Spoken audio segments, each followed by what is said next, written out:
Peddireddy Ramachandra Reddy Punganur MLA అందరికీ తెలిసినటువంటిది. వైఎస్ఆర్ కాంగ్రెస్ పార్టీలోనే senior నేత, అలాగే వైసీపీలో చాలా ముఖ్యమైనటువంటి కీలకమైనటువంటి నేతగా ఉన్నటువంటి వ్యక్తి. అయితే ఇప్పుడు ఆయన ఎమ్మెల్యే పదవి ప్రమాదంలో పడింది అనేటువంటి వార్తలు వినిపిస్తున్నాయి. మ్యాటర్ ఏంటి అంటే ఈయన ఎమ్మెల్యే పదవిని అనర్హుడు అని చెప్పి బీసీవైపీ పార్టీ అధినేత రామచంద్ర యాదవ్ ఏపీ హైకోర్టులో ఒక పిటిషన్ దాఖలు చేయడం జరిగింది. దీనికి కారణం ఏంటి అంటే జనరల్గా ఎలక్షన్ నామినేషన్ వేసేటప్పుడు ఎలక్షన్ నామినేషన్లో ఒక అఫిడవిట్ ఇవ్వాలి. ఈ అఫిడవిట్ ఏంటి అంటే ఎన్నికల్లో పోటీ చేస్తున్నటువంటి అభ్యర్థి ఎవరైతే ఉంటారో అతనికి కానీ అతని భార్యా పిల్లలకు కానీ తన కుటుంబం మొత్తం మీద ఉన్నటువంటి ఆస్తులెంత, అప్పులెంత, స్థిరచర ఆస్తులెన్ని, ఓవరాల్గా ఉన్నటువంటి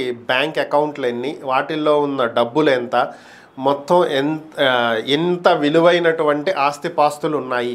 స్థిరచర ఆస్తులు అంటే ఫిక్స్డ్ ల్యాండ్స్ కావచ్చు, ఇళ్ళు కావచ్చు, స్థలాలు కావచ్చు, కార్లు కావచ్చు, బంగారం కావచ్చు, నగలు కావచ్చు, ఏ రూపంలో ఉన్నా సరే సమగ్ర సమాచారాన్ని కూడా అందించాల్సిందే. వీటితో పాటు వాళ్ళ మీద ఉన్నటువంటి కేసులు కూడా, సివిల్ కేసులు ఎన్ని, క్రిమినల్ కేసులు ఎన్ని ఉన్నాయి, ఏ సెక్షన్ల మీద కేసులు పెట్టారు, గతంలో వీటికి సంబంధించి ఏమైనా కోర్టుకి హాజరవటం జరిగిందా లేదా జైలుకు వెళ్ళి రావటం జరిగిందా, కేసులు ఏ స్టేజ్లో ఉన్నాయి, ఇలా పూర్తి సమాచారాన్ని కూడా అఫిడవిట్లో పొందుపరచాలి. అయితే పెద్దిరెడ్డి రామచంద్రారెడ్డి తన ఎలక్షన్ అఫిడవిట్లో మొత్తం 142 ఆస్తుల వివరాలను ప్రకటించలేదు అని చెప్పి పూర్తి ఆధారాలతోటి బీసీవైపీ అధినేత రామచంద్ర యాదవ్ ఏపీ హైకోర్టులో పిటిషన్ దాఖలు చేశారు. అఫిడవిట్లో 142 ఆస్తులను ప్రకటించినటువంటి నేపథ్యంలో ఆయన అభ్యర్థిత్వాన్ని రద్దు చేయాలి అని చెప్పి ఆయన హైకోర్టును ఆశ్రయించడం జరిగింది.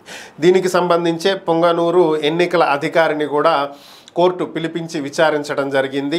ఇక దీంట్లో భాగంగానే ఈరోజు జరిగినటువంటి విచారణలో ఒకవేళ పెద్దిరెడ్డి రామచంద్రారెడ్డి గనక డిస్క్వాలిఫై అయితే ఆయన గెలిచినప్పటికీ కూడా ప్రస్తుతం ఆయన పదవి పోతుంది. ఆ తర్వాత హయ్యెస్ట్ ఎవరికైతే వచ్చిందో వాళ్ళు అధికారంలోకి వస్తారు.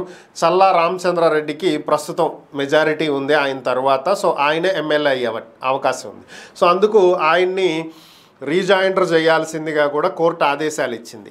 ఈ నేపథ్యంలోనే ఇంకొక కీలకమైనటువంటి అంశం తెర మీదకి వచ్చింది. ఏంటి అంటే ఈ 142 ఆస్తులకు సంబంధించి పూర్తి సమాచారాన్ని సేకరించినటువంటి రామచంద్ర యాదవ్ ఏపీ హైకోర్టులో సాక్ష్యాలతో సహా పిటిషన్ వేశాడు. అంటే పూర్తిగా పెద్దిరెడ్డి రామచంద్రారెడ్డికి వ్యతిరేకంగా అన్ని సాక్ష్యాలు కోర్టు దగ్గరకు వెళ్ళినాయి. సో వీటికి సంబంధించినటువంటి ఒరిజినల్ డాక్యుమెంట్లు ఎక్కడ ఉంటాయి? ఈ సాక్ష్యాలకు సంబంధించి, ఆస్తులకు సంబంధించినవి సబ్ కలెక్టర్ ఆఫీస్ మదనపల్లిలో ఉన్నాయి.